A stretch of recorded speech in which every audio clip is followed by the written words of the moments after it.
Hi, Congregation Beth Am. It's Rabbi Rosenberg, and I can't believe I'm about to say this, but the high holidays begin in just a bit over a month and a half. Rosh Hashanah begins the evening of Sunday, September 25th. Now, over the past number of years, we've noticed at Congregation Beth Am what we've been hearing from congregations all over the world, which is that attendance during the high holy days has been going down. It's not just during COVID times, although that's made it worse. We're seeing fewer and fewer people, and we're also noticing there are lots of people who are coming for maybe just one service for each day or maybe one service overall.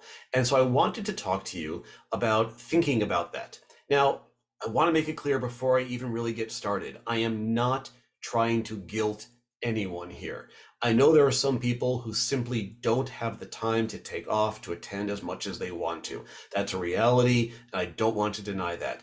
I also know there are some people for whom the high holy days just aren't that meaningful, and taking all that time off and being in synagogue for that long just isn't worth it for them. If that's you, I respect that. I'm happy to talk to you about it, but I'm not trying to make anyone show up out of guilt.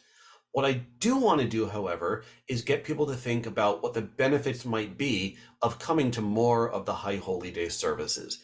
At their best, these days, Rosh Hashanah and Yom Kippur, are the most intense time that we have to really think about our lives, to think about how we're living and what changes we might want to make in not just the practical stuff about our careers and things like that, but that too, but also just about how much time we're making for the things that really matter, how kind we're being, how forgiving and patient we're being towards people, towards ourselves, all of those big personal changes that seem important, but we never really make the time for.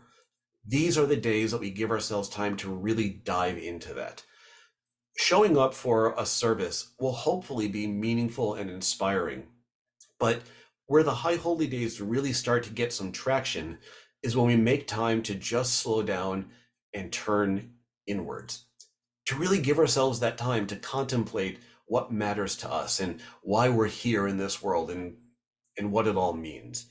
Uh, Being here for an extended period, especially on Yom Kippur when there's something happening through most of the day, is a chance to really dive into that.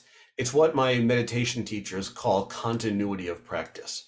By spending more time continually thinking and being a little more interior, we might be able to explore depths that might not otherwise be available to us.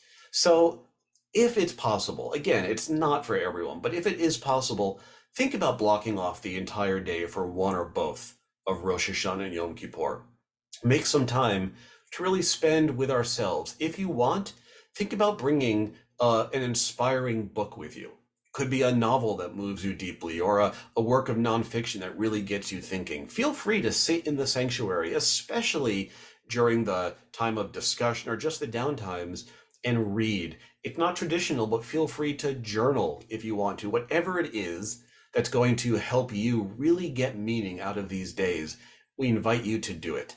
If you're looking for something to really inspire you and get you ready for or get you more depth during the high holy days, I cannot recommend enough that you pick up a copy of this book. It's called This Is Real and You Are Completely Unprepared. It's by Rabbi Alan Lew of blessed memory. It is, without a doubt, one of the, if not the best things I've ever read about the high holy days. It is deeply inspiring and really transformed the way that I think about this sacred season. Of course, if you have something you want to talk about before we get to Rosh Hashanah, something about either the practicalities of it or about the meaning of it, just let me know. Give me a call, drop me an email. We'll make time to meet. It's literally what I'm here for. The high holy days are fast approaching. They'll be here before we know it, and hopefully we will show up ready and prepared to meet them fully, to spend some time with ourselves, and hopefully leave being a little bit more of the kind of people that we really hope we can be. See everyone soon.